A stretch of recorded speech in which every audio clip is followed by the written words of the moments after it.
How to tie the sheet bend.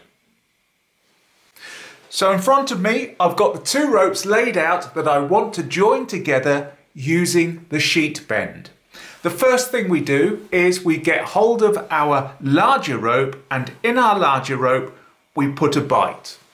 Once we've created a bight in the larger rope, we then take our smaller rope and we pass it up through that bight that we've created there. Pass it up through and just take enough through to tie the knot itself.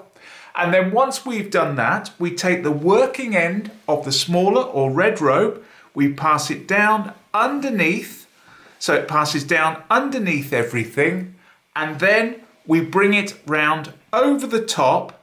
And as we bring it over the top, we then pass it underneath the standing end of the red one. So pass it underneath the standing end of the red one, and then just pull it through, dress it up nice and smartly, and there we have it, 1 in number sheet bend. And as a word of warning, you should have your working ends of both ropes on the same side. If you have it on the opposite side, it is not as secure as when both working ends are on the same side. So there we have it, 1 in number sheet bend.